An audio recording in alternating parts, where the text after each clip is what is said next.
performed in the first week, and he got storming reaction on his first line when he compared himself to a gay bumblebee.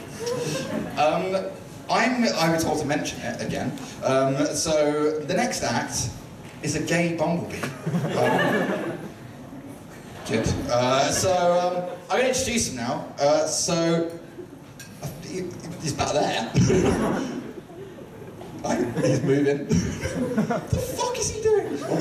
We're going to find out. So, ladies and gentlemen, his name's Peter Jones, and then after this we're going to do the voting. However, I've neglected to make any voting boxes over the past 10 minutes. Can someone do that behind the bar? Luke can. Luke is a man.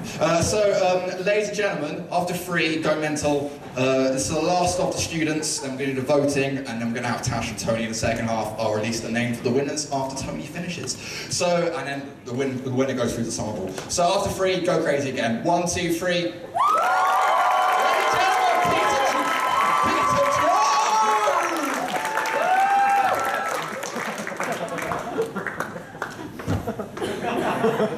Yeah, hi. I've got some jokes and stuff, but before we get to that, I've got to address this bumblebee stuff, because I'm glad of the support and all. Thanks. Yeah, but there's a bit of a misconception that I purposely dressed as a gay bumblebee to sort of start off with a cheap joke, and I'd never stoop that low.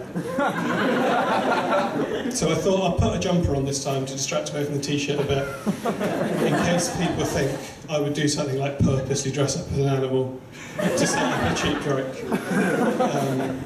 So good, I'm glad we've avoided that. So it's a bit hot for a hat. Good, yeah, let's do some comedy.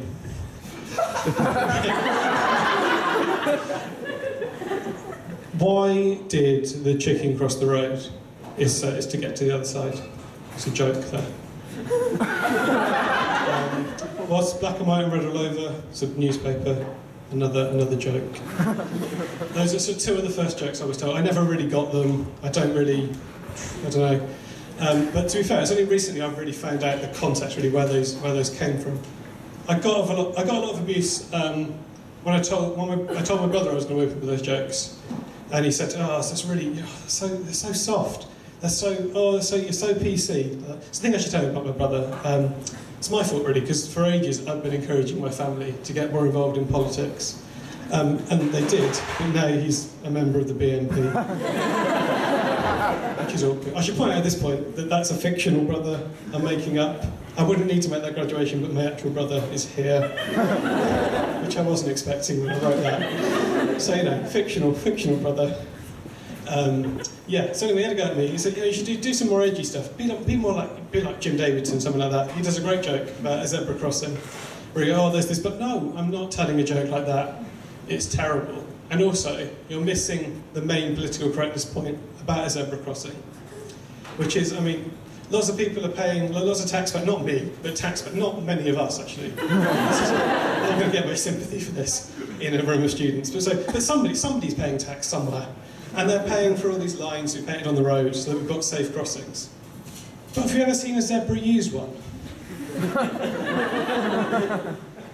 No. But to be fair, it's like a lot of these political correctness sort of issues. If you look at the sort of context, if you look at why they originated, they make a bit more sense.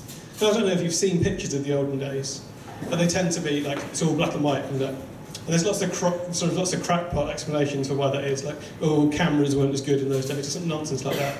Well, the only sort of logical explanation I can think of for why everything used to be black and white is just that there were zebras everywhere. Just zebras everywhere. And that was all right for zebras for a bit, but when the car was invented, it meant a lot of zebras were killed in traffic accidents, just where they couldn't, no one could see them, it was awkward. And the government, they were quite slow to react to this. I don't think the Ministry of Transport had a lot to do before the invention of the car.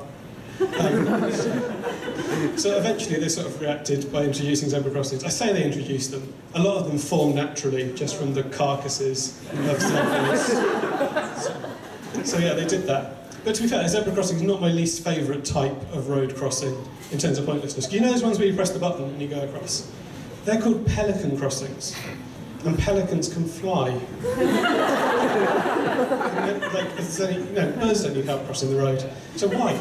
Why do pelicans have their own crossings? And again, the answer is pretty simple. And again, I mean, if you're not enjoying this comedically, at least, try and learn something. I'll tell you something.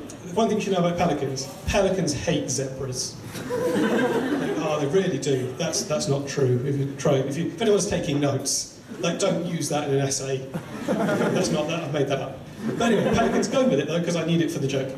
So pelicans hate zebras. Pelicans hate zebras for lots of reasons. But mainly, they sort of believe that because pelicans came to Britain slightly before zebras, they sort of believe that they're some kind of native species, and zebras are some sort of immigrants they don't like. Even though there's not long in it, and they're both originally from Africa. That there was a subtle joke about racism. But if you missed it, don't worry. There's a less subtle one coming. This is falling apart. Right. Yeah, because do you know what the P stands for in BNP? A lot of people think party, but they're not party people. They look like sort of stuffed birds that have been promoted to management at Greggs or something. BNP. No, the P probably stands for pelican. British National Pelican. It makes sense. It doesn't make sense. But again, go with it. So the BNP formed by pelicans, obviously. And the original BNP policy was to get equality in road crossings between zebras and pelicans. Probably. And the way they campaigned for this is pelicans would sort of just heckle zebras, because by this point, zebras had either all been killed in traffic accidents, they were sort of reclusive in their own homes, or they were just trapped opposite the place they wanted to go to. So what pelicans would do, they'd fly over to the zebras, and they sort of go, "Oi, zebra, I've got a joke for you." Go, why? No, you like it. Why did the zebra cross the road? I really don't think that's funny. This is quite serious. It's not as simple as you think. This isn't a black and white situation. This is the pelican.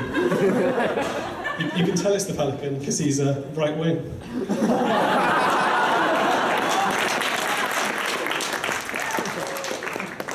Of all the jokes to get applause. That's not fine. Show on the pelican. Right. I think it is just a black and white situation. Okay. Yeah. It is a black and white situation. Everything's black and white. Why don't you just wear something different? It's really not that simple. Have you ever seen a zebra without stripes? These are really slimming. We're so fat. That's why we have to wear them. Well, can't you change the colour? No, we're also very stubborn with fashion. Some of us did approve a change, but the most we would go from was black and white to white and black. And that, if anything, that made things worse. Pelican again. So, sort of is your own fault then. I've got another joke for you. What's black and white and red all over?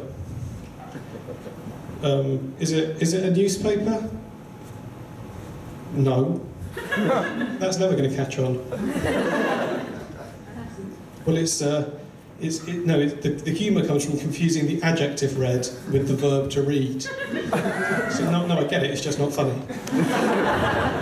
Definitely don't do a comedy set where you tell that joke 3 times.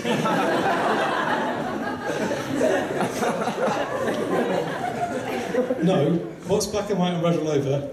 Well, actually, just try and cross the road. Then you'll see. Yeah, see, it is edgy. So I was telling this to my brother. I said, for God's sake, do you see what a hate-filled, bird-led party you're representing? And he said, well, yeah, it is a bit, I can see why it's, it is a bit embarrassing for me. Like, they are racist and all. But to be fair, at least I never purposely dressed as an animal to get a cheap laugh in a comedy competition. Yeah, I'm Pete Jones. You've been quite good.